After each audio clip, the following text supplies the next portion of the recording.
नमस्कार, अमर उजाला.com पर आप सभी का स्वागत है कार्यक्रम सत्ता के संग्राम में। मैं हूं प्रभाकर तिवारी। अपने इस कार्यक्रम में हम बिहार की अलग अलग विधानसभा सीटों के मुद्दों को लेकर चर्चा कर रहे हैं। चुनाव से पहले जो समस्याएं क्षेत्र में बनी हुई हैं उन पर हम बात कर रहे हैं। तो आज हम चर्चा करेंगे जहानाबाद के घोसी विधानसभा सीट की, जहां से विधायक है माले के रामबली यादव जी। तो चुनाव में कुछ ही महीने का वक्त बाकी है, ऐसे में ये जानने और समझने की हम कोशिश करेंगे कि आखिर घोसी सीट पर कौन से मुद्दे हैं जो अब की बार के चुनाव में भी हावी रह सकते हैं। तो सबसे पहले वो बड़े मुद्दे जान लेते हैं, उसके बाद चर्चा की शुरुआत करेंगे। सबसे पहला जो मुद्दा है, पेयजल की समस्या है। नहर नहीं रहने के कारण किसानों को परेशानी हो रही है। शिक्षा के प्रति शिक्षक सजग नहीं है। प्राइवेट स्कूल में पढ़ने को छात्र मजबूर हैं। जिले के प्रमुख पर्यटन स्थल वानावर का विकास न होने से यहां पर्यटक नहीं पहुंच रहे हैं। इस पर जनप्रतिनिधि भी मौन हैं। सरकारी अस्पताल में छोटी छोटी बीमारियों का भी इलाज नहीं हो पा रहा है। मरीज पटना रेफर किए जा रहे हैं। इससे लोगों को बहुत ज्यादा परेशानी हो रही है। रोजगार नहीं मिलने के कारण भारी संख्या में युवाओं का पलायन भी हो रहा है। तो ये तमाम बड़े मुद्दे हैं जिन पर आज हम चर्चा करेंगे। हमारे साथ जो मेहमान जुड़े हैं उनसे भी आपका परिचय करा देते हैं। हमारे साथ हैं रामबली यादव जी, घोसी विधानसभा क्षेत्र से भाकपा माले के विधायक हैं। डॉक्टर रामाधार सिंह जी हमारे साथ जुड़ेंगे, भाकपा माले के जिला प्रभारी हैं। रविशंकर चौहान भाजपा जिला प्रवक्ता हमारे साथ जुड़ेंगे। डॉक्टर शशि रंजन उर्फ पप्पू यादव जिला प्रवक्ता आरजेडी। रितेश कुमार उर्फ चुन्नू शर्मा राष्ट्रीय सचिव हिंदुस्तानी अवाम मोर्चा हमारे साथ हैं। दिलीप कुशवाहा जेडीयू जिलाध्यक्ष हमारे साथ जुड़े हैं। हरि नारायण द्विवेदी कांग्रेस के नेता हैं हमारे साथ, और हमारे साथ पंकज कुमार अमर उजाला के प्रतिनिधि भी हैं। तो आप सभी मेहमानों का अमर उजाला.com पर बहुत बहुत स्वागत है। जैसा कि मुद्दे हमने आपके सामने रख दिए हैं, सबसे बड़ी समस्या पेयजल को लेकर है, जो पहला मुद्दा हमने आप सबके सामने रखा है। हमारे साथ जुड़े हैं हरि नारायण द्विवेदी जी। हरि नारायण द्विवेदी जी, कौन सी वो समस्याएं हैं जो क्षेत्र में बहुत ज्यादा है? जैसा कि हमने आपसे ये बताया कि क्षेत्र में पेयजल की समस्या है, नहर की समस्या है, आपकी क्या राय है इस पर? वाला समस्या तो आने वाला समय में बहुत गंभीर स्थिति होने जा रही है क्षेत्र में। सात निश्चय नल जल योजना के तहत हर जगह नल जल योजना लगा है, लेकिन बहुत जगह नल जल से लगातार पानी बह रहा है। रिपेयरिंग हाल फिलहाल हुआ, लेकिन कुछ ही दिनों के बाद लगातार पानी बहता हुआ नजर आता है, जिसका हमारे पास बहुत सारा वीडियो फोटो भी हमारे पास उपलब्ध है। और लगातार हम जिला प्रशासन को भी जिला प्रशासन को भी लगातार हम चेताते आए हैं और कहते आए हैं, और कि पानी वाला समस्या को सबसे पहले प्राथमिकता रखिए। डीएम साहब से भी हमारा शिकायत हुआ है, इस पर हमने धरना उड़ना भी दिया है। तो पेयजल आने वाला समस्या जो है से बहुत गंभीर होते जा रहा है सर। नल जल जो है से बहुत जगह रिपेयरिंग नहीं होने की वजह से धारा प्रवाह पानी अनवरत बहता चला जा रहा है, जिसको कोई प्रशासनिक तौर पर कोई देखने वाला नहीं है। बिल्कुल, जिस तरीके से हरिनारायण द्विवेदी जी ने बात रखी अपनी कि पेयजल की समस्या बड़ी विकट है घोसी विधानसभा क्षेत्र में, हमारे साथ रविशंकर चौहान जी हैं। रविशंकर चौहान जी, शिक्षा के प्रति भी शिक्षक सजग नहीं है और प्राइवेट स्कूलों में छात्र पढ़ने को मजबूर हैं।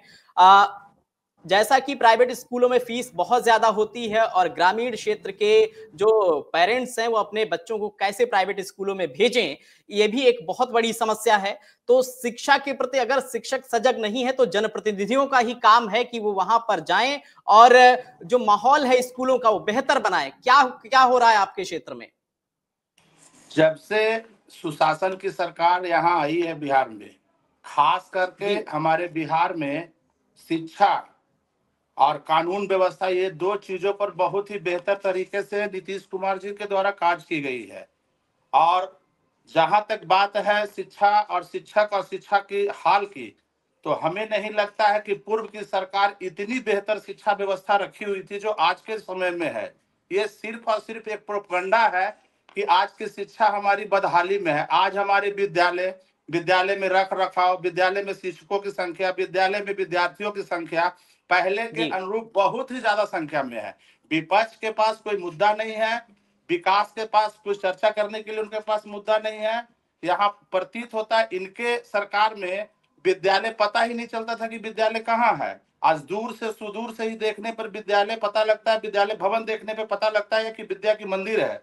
और वहाँ विद्यालयों में जितने भी विद्यार्थियों की संख्या रहती है वो बहुत अच्छी खासी रहती है। वहाँ मिड डे मील की योजना है, वहाँ साइकिल योजना है। हमारी सरकार के द्वारा, एनडीए सरकार के द्वारा शिक्षा पर पुरजोर जोर दी जा रही है। अब रही जल संकट की बात, अब बताते हैं कि इनके पूर्व की सरकारों में जल की तो बात ही छोड़ दीजिए, आज हर घर में स्वच्छ जल, नगर परिषद में आरओ का पानी हर घर में पूरा पहुंचाया जा रहा है। अब रही जी घोसी में जो प्रतिनिधित्व कर रहे हैं हमारे माले के विधायक, अब उनके द्वारा विकास कार्यों पर किसी भी तरीके का ध्यान नहीं दिया जा रहा है। उनके कार्यकाल में सिर्फ और सिर्फ इन्होंने अपना 5 वर्ष सरकार को कोसने में निकाल दिया।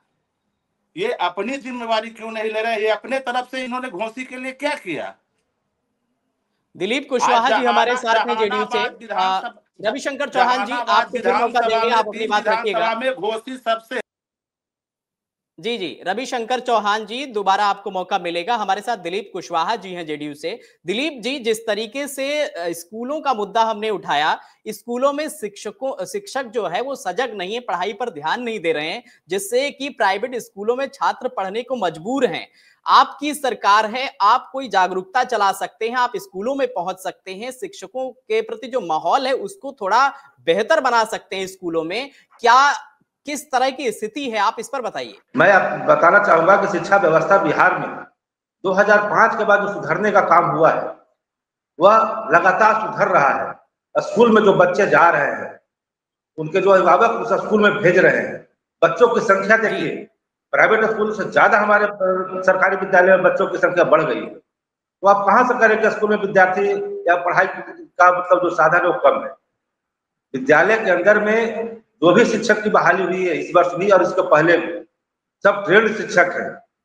वो शिक्षा का व्यवस्था बहुत बढ़िया, बहुत बड़े अच्छे तरह से पढ़ा रहे हैं बच्चों को सारा सरकारी जो सुविधा है, जो सरकार के द्वारा जो दिया जा रहा है, सारी सुविधाएं उन्हें मिल रही है। तो शिक्षा व्यवस्था हमारा सुदृढ़ हुआ है और इसे और सुदृढ़ करने की आवश्यकता है। और हमारे की सरकार जो नीतीश कुमार जी का जो सरकार है, और निश्चित तौर पर इसे और सुदृढ़ करने का। जी जी बिल्कुल, रितेश कुमार चुन्नू जी हमारे साथ हैं। रितेश जी, जिस तरीके से हमने बात की शिक्षा व्यवस्था को लेकर, नहर को लेकर हमने बात की, पर्यटन स्थल आपके यहाँ है वानावर का, विकास नहीं हो पा रहा है जिस हिसाब से पर्यटक वहां पहुंचने चाहिए, नहीं पहुंच पा रहे हैं।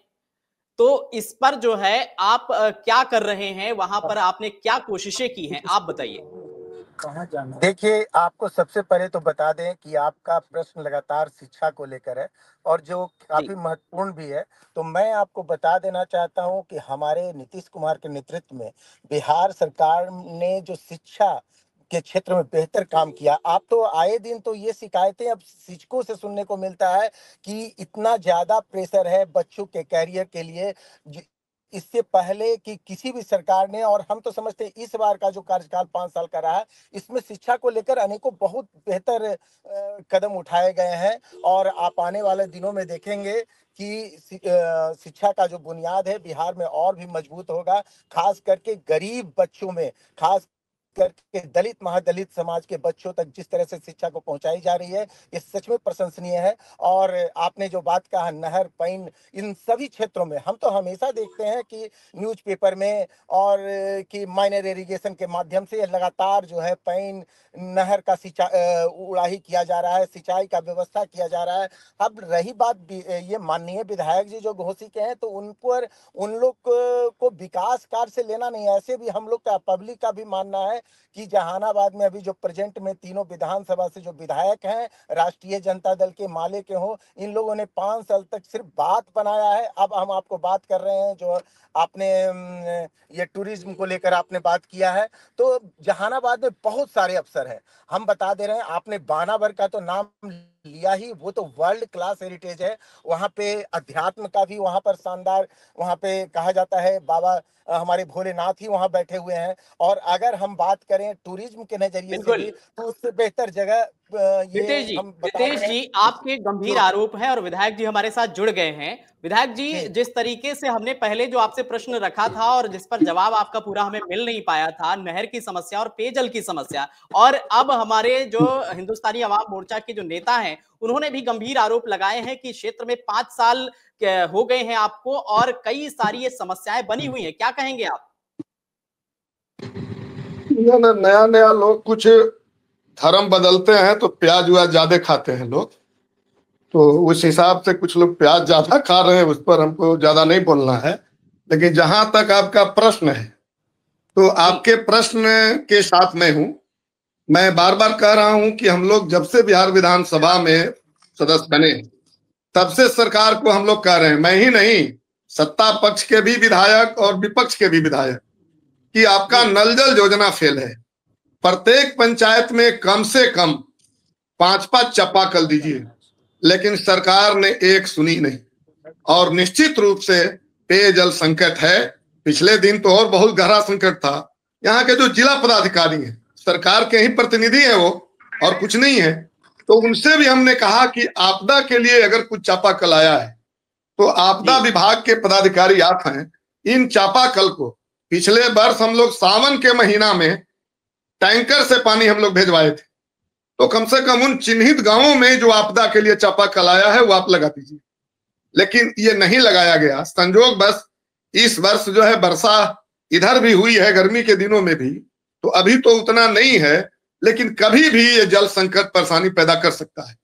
दूसरे तरफ जो नहरों का हालात है, जितना भी मंत्री अभी भले जन संसाधन विभाग का, वो सारे मंत्रियों के लिए लगता है कि वो मंत्री केवल उत्तर बिहार के हैं। दक्षिण बिहार में एक भी सिंचाई संबंधी काम नहीं हो रहा है। ये तो हम लोगों ने लघु जल संसाधन विभाग पर दबाव बना करके जो नल जल जीवन हरियाली आई थी उसका हम लोग उपयोग करवाए, और हम लोग के खासकर घोसी विधानसभा क्षेत्र में कई आहर की उड़ाही की गई, जिसे कुछ जान बच रहा है। सरकार से जब हम लोगों ने बात किया, सरकार ने बोला कि जल संसाधन विभाग में नीतियां हैं कि जो मेन ब्रांच है नहर का, एक तो हमारे यहाँ नहर है, लेकिन वो नहर नाम का है, नहर फल्गु नदी से निकली है, जिस फल्गु नदी के पास अपने भी पानी नहीं है। बरसात आएगा तो नदी में पानी होगा, तो भाई बरसात आएगी तो नदी में ही क्यों, खेत में भी पानी होगा। हमें तो नहर इसलिए चाहिए कि जब हमारी जरूरत हो हमारे खेत को पानी मिल जाए। लेकिन ये फल्गु नदी में जो है वो बांध बना करके और फल्गु नदी में जल नहीं लाया गया। जल भी लाया गया तो केवल विष्णु पद में लाया गया, किसानों के लिए नहीं लाया गया। तो अब सरकार बता रही है कि हमारी जो नीतियां हैं, जो मेन ब्रांच है उसका साफ सफाई देखरेख हम करते हैं, और मेन ब्रांच से जो कलभट है, जो पाइन है, जो खेतों तक पहुंचती है, उसकी साफ सफाई और देख रेख करना किसानों का काम है। अब बताइए, बिहार में खेती सब छोड़ दिए लोग, पटाई पर खेती लग रही है, तो जो मजदूर बीघा 2 बीघा खेती लिया है वो खेती देखभाल करेगा कि पाइन सफाई करेगा? तो ये जो सरकार की पॉलिसी है। आप ये तो बात हो गई नहर की समस्या जो हमने उठाई थी और पेयजल की समस्या उठाई। आपने सरकार, राज्य सरकार और केंद्र सरकार पर निशाना साध दिया कि ये समस्याएं जो है आपने रखी हैं। लेकिन एक और समस्या आपके क्षेत्र में सरकारी अस्पताल की है। छोटी मोटी बीमारियों का भी इलाज वहां पर नहीं मिल पा रहा है, ऐसा हमारे जो वहां के जनप्रतिनिधि हैं उनके द्वारा हमने सर्वे कराया, वहां की स्थिति पर नजर रखी। अब तो पूरी जनता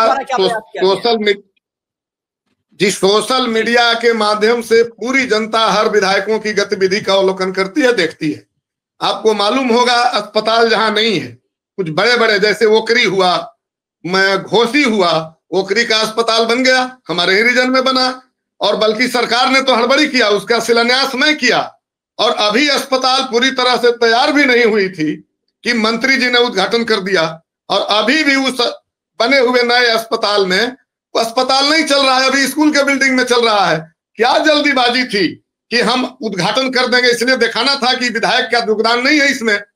इसी तरह से घोसी का अस्पताल जो पूरा टेंडर हो चुका है और जानबूझ करके देर किया जा रहा है उसका शिलान्यास कराने में, उसको शुरू करने में। तीसरा सवाल है कि जो अस्पताल हमारे यहाँ खास करके जो गांव स्तर पर हुआ करता है, उप स्वास्थ्य केंद्र हुआ करता है, ऐसे उप स्वास्थ्य केंद्रों में जितना स्वास्थ्य केंद्र का हम लोगों ने अनुशंसा किया, कई स्वास्थ्य केंद्र उसमें कह दिया गया कि उसके पास जमीन नहीं है। अब जमीन नहीं है, ये कौन देगा जमीन? भारतमाला सड़क बनाने के लिए जमीन किसानों से छीन ले रही है सरकार, और एक अस्पताल बनाने के लिए हमारे यहाँ 4-4 विद्यालय को दूसरे विद्यालय में इसलिए मर्ज कर दिया गया, कहा गया उनके पास जमीन नहीं है, उनके पास भवन नहीं है। तो भवन बनाना तो शिक्षा विभाग सरकार का काम है, जमीन उपलब्ध कौन कराएगा?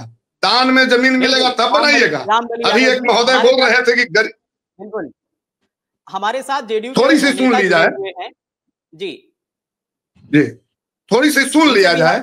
अभी एक महाशय बता रहे थे कि गरीबों की शिक्षा पर तो बहुत ध्यान है। ये 4 विद्यालय जो हमारे क्षेत्र में मर्ज कर दिए गए, बंद कर दिए गए, वो किनका विद्यालय था? अगर उनके पास जमीन होता तो वो दान कर देते, इसलिए वो जमीन नहीं दान किए कि वो गरीब है, जमीन नहीं है। और ये सरकार हमारे ही क्षेत्र में नहीं बल्कि पूरे बिहार का 2600 प्राथमिक विद्यालयों को ये कह करके मर्ज कर दिया कि इनके पास जमीन नहीं है। मैंने सरकार से सवाल उठाया कि भारतमाला के सड़क बनाने के लिए, उद्योग क्षेत्र घोषित करने के लिए आप किसानों से जमीन छीन लेंगे, जबरदस्ती छीन लेंगे सैकड़ों एकड़, लेकिन अस्पताल बनाने के लिए, विद्यालय बनाने के लिए 5 डिसमिल और 10 डिसमिल जमीन आप किसानों से नहीं खरीद सकते हैं। आपको जमीन दान में चाहिए। जिन गरीबों के पास खुद का, सुन लिया जाए, जिन गरीबों के पास खुद का जमीन नहीं है, वो गरीब खुद जो है 5 डिसमिल जमीन के लिए सरकार से मनुहार कर रहे हैं जी। तो इसलिए हम कह रहे हैं कि सरकार इस मामले में विफल रही है। हम लोगों ने कुछ कोशिश किया है जिसके चलते विद्यालय में खास करके हमारे क्षेत्र में अन्य जगहों की अपेक्षा कुछ बेहतर स्थिति सामने आई है।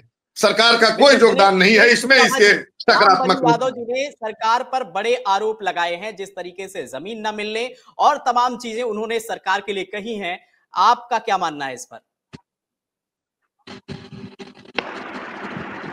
देखिए, माननीय विधायक जी ने जो बात कहा कि विद्यालय के लिए जमीन नहीं मिल पा रहा है, तो उस क्षेत्र को जनप्रतिनिधि हैं, उन्हें लोगों से वार्ता करना चाहिए कि आप जमीन दीजिए, अपना सरकार मुआवजा देगी। लेकिन इन्होंने इसका प्रयास नहीं किया है। ये सीधा सीधी सरकार के ऊपर अपना फोड़ रहे हैं। आप जनपद आपको नहीं है, विधानसभा जहानाबाद, इससे ज्यादा तो कुछ करना है नहीं। शिक्षा के क्षेत्र में जिस तरह नीतीश कुमार ने काम करने का काम किया है, इनके जो पूर्व के 2005 के पहले का जो सरकार था, कहाँ थे? क्या आपके पास पैसा नहीं था? जहां तक इन्होंने विद्यालय मर्ज करने की बात कहा है माननीय विधायक जी ने, मैं आपको बताना चाहूंगा कि विद्यालय तो सिर्फ शिक्षा ही नहीं, उन्हें बौद्धिक और शारीरिक सारी तरह का प्रशिक्षण दिया भी जा रहा है अभी सरकार के माध्यम से। तो जगह नहीं रहेगा, बच्चे खेलेंगे कहाँ? खेलने के लिए भी जगह चाहिए ना विधायक जी, कि नहीं चाहिए? तो बच्चों को खेलने के लिए भी जगह चाहिए। तो उसके लिए जहाँ विद्यालय नजदीक का जो विद्यालय है, क्लास 1 से 5-6 तक जहाँ 8 तक जहाँ क्लास था, उसको मर्ज करके आगे वाले स्कूल में किया गया है। उनके नजदीक वाले जो पोषक क्षेत्र है वहां किया गया है। इसमें दिक्कत क्या है?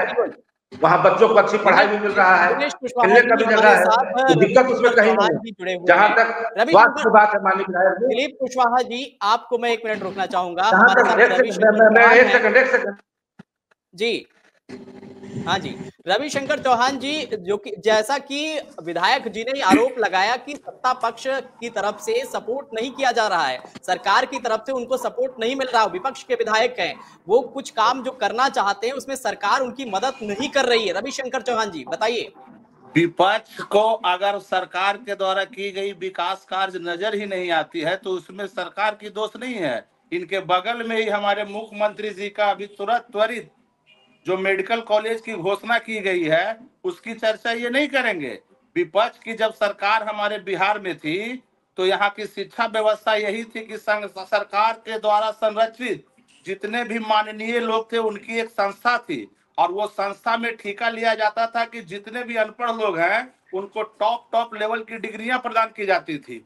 तो ये लोग शिक्षा की और विकास की बात कहाँ जानते हैं? इन्हें शिक्षा का बात करना अच्छा नहीं शोभा देता। इनके नेतृत्व करता ही जब अपने माता और पिता दोनों को मुख्यमंत्री रहते अपना एक हाई स्कूल नहीं पास कर पाए, तो ये इनके मुंह से शिक्षा की बात अच्छा नहीं लगती। ये बात करते हैं विकास का। रविशंकर चौहान जी, पर्सनल कमेंट ठीक नहीं है, आप क्षेत्र की समस्याओं को लेकर बात करिए। मैं बता तो रहा हूं कि अभी कुछ दिन पूर्व ही मुख्यमंत्री जी के द्वारा हुलासगंज क्षेत्र में मगध मेडिकल कॉलेज की घोषणा की गई। हमारे माननीय विधायक जी इसकी चर्चा नहीं करेंगे? आज जो भी जितने भी विद्यालय हैं वहां छात्राओं की संख्या, छात्रों की संख्या, कल इनकी सरकार में घर से निकलकर सरकारी संस्था में लोग पढ़ने से बहुत गुरेज करते थे, वो सिर्फ और सिर्फ कागजों में ही सीमित थे, लेकिन आज धरातल पे वो सीमित है। और हमारे सरकारी विद्यालय के बच्चे आज नए नए कीर्तिमान को स्थापित कर रहे हैं। अब इनका जो नजरिया है वो विकास इन्हें समझ में ही नहीं आता है। ये तो जातिवाद पर राजनीति करने वाले लोग हैं। विकासवाद की चर्चा तो ये हम लोगों की सरकार से सीखे हैं। रामबली यादव जी, सत्ता पक्ष के लोगों को आपने सुना, उन्होंने भी आपके ऊपर गंभीर आरोप लगाए, क्या कहना चाहेंगे आप? जी, नहीं, जानकारी का इन्हें अभाव है। ये पहले तो इनसे पूछ लीजिए कि 2005 के बाद एक विद्यालय का नाम बता दे जो ये 20 साल से जो सरकार है डबल इंजन की, उनके रीजन में खुला है एक भी विद्यालय। बल्कि हाँ, ये मान सकते हैं कि कुछ खुले हुए विद्यालय पे उसको उत्क्रमित करके जो है लोअर को मिडिल बना दिए, मिडिल को हाई बना दिए, हाई को 10+2 कर दिए। लेकिन विद्यालय खोलने का एक रिकॉर्ड बता दे पूरे बिहार के। मैं बात बोल रहा हूँ, घोसी के बात मैं नहीं बोल रहा हूँ। दूसरा सवाल, ये बार बार कितना मैंने बोलते समय भी कुछ नहीं लगा कि भाई उनको उस गांव से हटाकर दूसरे गांव में मर्ज कर दिया, जाके पढ़े। तो जिन लोगों ने वो विद्यालय खोला था, क्या वो सब मूर्ख लोग थे? और वो बोल रहे हैं मुआवजा मिलेगा। पहले इनको मालूम भी नहीं है कि अस्पताल और स्कूल के लिए सरकार जो है जमीन अधिग्रहण नहीं करती है। मैं इसके लिए सरकार से बात किया हूं कि यदि सड़क बनाने के लिए और काम के लिए सरकार जमीन 4 गुना मुआवजा देकर किसानों से खरीद सकती है, तो क्या विद्यालय बनाने के लिए, अस्पताल बनाने के लिए नीति नहीं बनाया जा सकता? लेकिन ये नहीं बनाया गया है। मैं ये नीतियों पर सवाल उठा रहा हूं। दूसरा जो इनका जो है, अभी मैं आपको बता रहा हूं कि हमारे यहाँ 2005 के पहले, मैं किसी का विरोध और समर्थन में बात नहीं कर रहा हूं, मैं पहली बार भाकपा माले का गठबंधन 2020 में हुआ है। नहीं तो मैं गठबंधन में किसी भी तरह की कोई सरकार में हम लोग कभी नहीं रहे हैं। और लेकिन इतना जरूर बात है कि 2005 के पहले ही कई हमारे यहाँ ब्लॉक बने। लेकिन अभी देख लीजिए कि मोदनगंज और रतनी, ये 2 प्रखंड मुख्यालय जो प्रखंड कायम हुआ था 2005 के पहले, अभी इनकी सरकार ने बिल्डिंग नहीं बना पाई। जैसे तैसे किसान भवन में वो बिल्डिंग चल रहा है। ना जी, हम ये बता रहे थे कि 2005 के पहले हमारे यहाँ जो पंचायती राज व्यवस्था कायम हुआ है, किन परिस्थितियों में कायम हुआ, कैसे हुआ, इस पर मैं जाना नहीं चाहता। लेकिन 2001 में पंचायत का पहला चुनाव हुआ था और जो पंचायत मुख्यालय का गठन हुआ था वो पंचायत के बीच के सबसे बड़ा गांव का नाम से पंचायत था। अभी जो डबल इंजन की सरकार आई है, वो जो सबसे बड़ा गांव था, जिस गांव के नाम पर पंचायत था, वो गांव सभी जाति धर्मों का गांव रखकर जमीन का मामला बता करके पंचायत मुख्यालय किसी दूसरे गांव में है और पंचायत भवन दूसरे गांव में बना रही है सरकार। तो धीरे धीरे ये पंचायत का नाम। बिल्कुल बिल्कुल। हरिनारायण द्विवेदी जी हमारे साथ कांग्रेस से हैं। हरिनारायण द्विवेदी जी, आप तो विपक्ष में हैं और जैसा कि गठबंधन में है विपक्ष के, जिस तरीके से जो हमारे विधायक हैं उनके साथ भी हैं आप, तो क्या आपको लगता है कि जो समस्याएं हैं, आपको जो वहां की मूलभूत समस्याएं लग रही हैं, जो विधायक से आप सवाल करना चाहते हैं, जिन पर आपकी नजर है, आप भी अपनी समस्या रखिए।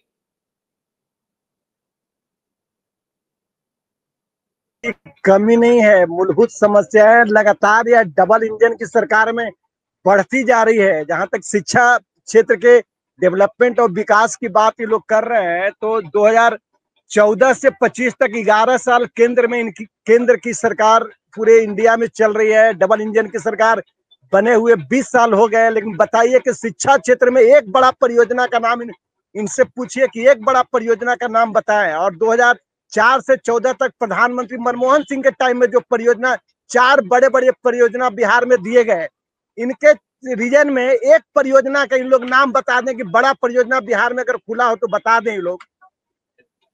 और भी जो समस्याएं हैं वह मुंह बाएं खड़ी है। जो शिक्षा की बात है तो लगातार छात्रों की संख्या सरकारी स्कूल में कमते जा रही है।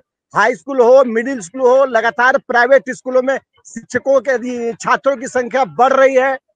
जो छात्र गरीब है उनको 25% जो अनुदान के रूप में, 25% जो आरक्षित सीट गरीब वर्गों के लिए जो प्राइवेट स्कूलों में नामांकन के लिए दिया गया था, तो इन लोग से पूछिए कि अभी के डेट में कितना % अभी नामांकन हो रहा है प्राइवेट स्कूलों में गरीब बच्चों का।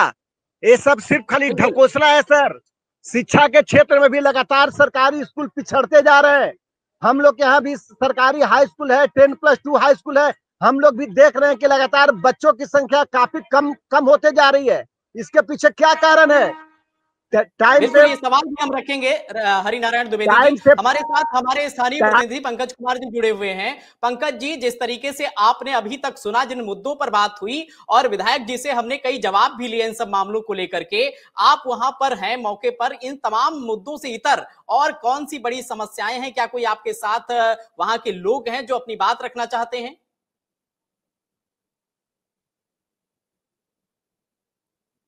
आपकी आवाज नहीं आ रही, आप अनम्यूट कर लीजिए फोन को। पंकज कुमार जी। जी आवाज आ रही है? जी बताइए। जी जी बोलिए। जहानाबाद का फिलहाल मुख्य समस्या जहानाबाद जिला मुख्यालय का जो विभिन्न मोहल्ला है वहां का है। इसके अलावा ग्रामीण इलाके में भी किसानों का सबसे बड़ा पटवन का सवाल है। पटवन नहीं होने के कारण व्यवस्था पटवन का नहीं रहता है, जिसके कारण किसानों को घोर परेशानियों का सामना करना पड़ रहा है। वैसे सरकार के द्वारा कृषि के लिए बिजली जरूर उपलब्ध कराया गया है, लेकिन किसानों के पास उतनी नहीं क्षमता है कि हर खेत तक बिजली का मोटर का पानी पहुंचा सकें। ऐसी स्थिति में कई समस्याएं हैं, खासकर रोजगार से बहुत बड़ा यहाँ सवाल है। रोजगार के लिए जिले में कोई बड़ा फैक्ट्री नहीं है, किसी प्रकार का कोई ऐसा जगह नहीं है जहां 1500 मजदूर खट सके। इसी के कारण लोग, खासकर नौजवान जो है बेरोजगार, पलायन करते हैं। लगभग आपको बता दें कि प्रतिदिन स्टेशन पर और बस स्टैंड में दूसरे स्टेट जाने के लिए बच्चों की संख्या देखी जाती है। बिल्कुल, पंकज कुमार जी हमारे साथ जेडीयू से जुड़े हुए हैं। दिलीप कुशवाहा जी। दिलीप कुशवाहा जी, जिस तरीके से पलायन की बड़ी समस्या है और जब शुरुआत से हम बात कर रहे हैं सिंचाई को लेकर, किसानों को भी बहुत दिक्कतें हो रही हैं घोसी विधानसभा क्षेत्र के अंदर, सरकार के स्तर की ये बात है, आप इस पर क्या अभी तक कर रहे हैं? जनता को आप जानकारी दीजिए।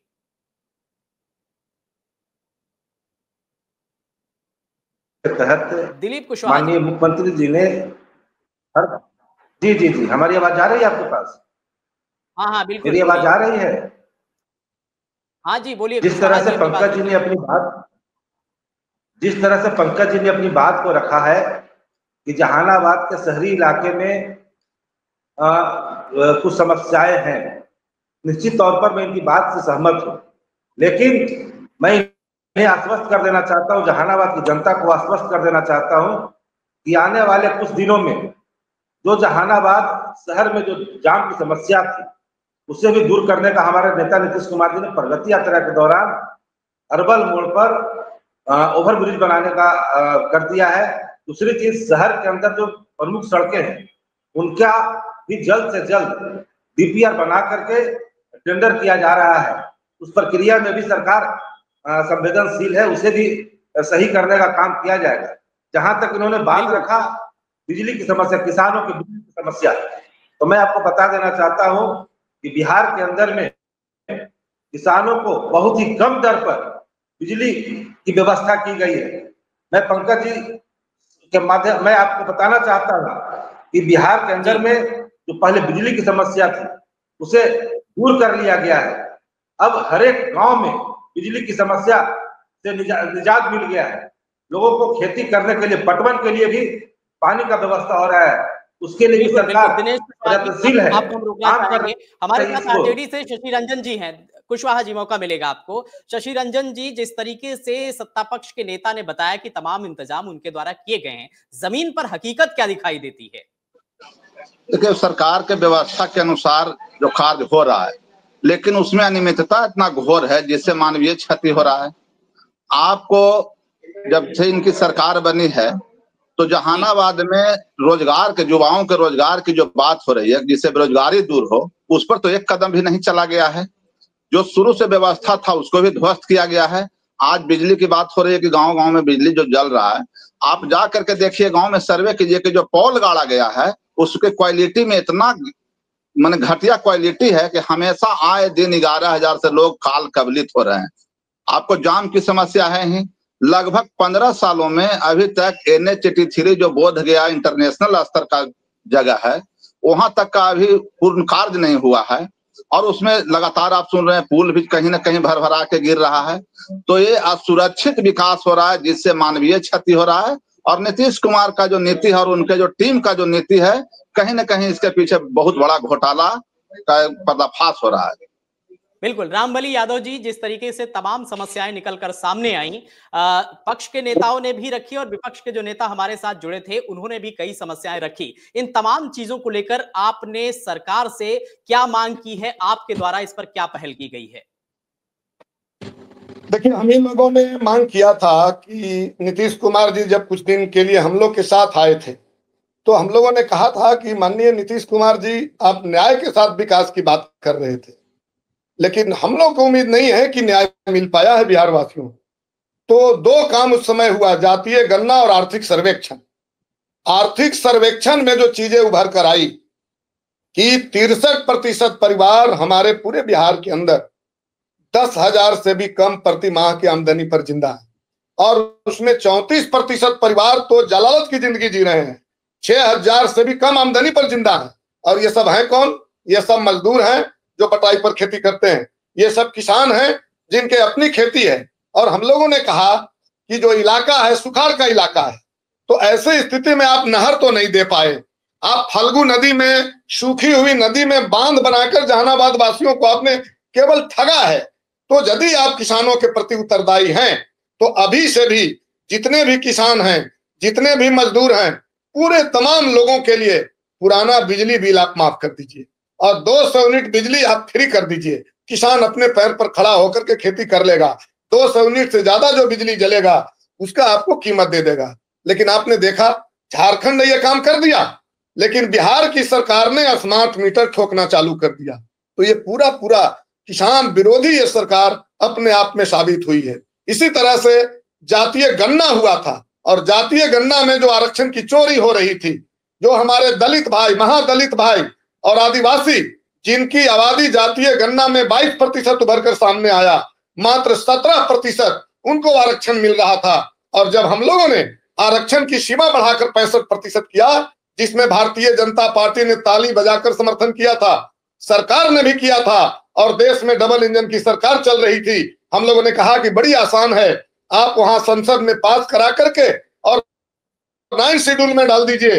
लेकिन ये सरकार ने नहीं डाला, जिसके चलते आरक्षण नहीं मिल पा रहा है। और अगर ये सरकार रोजगार की बात कर रही है, जो भी रोजगार इस बिहार के अंदर थोक पाव में मिला है, इसी 17 महीना की जो सरकार बनी थी 2023 में, वही मिली है।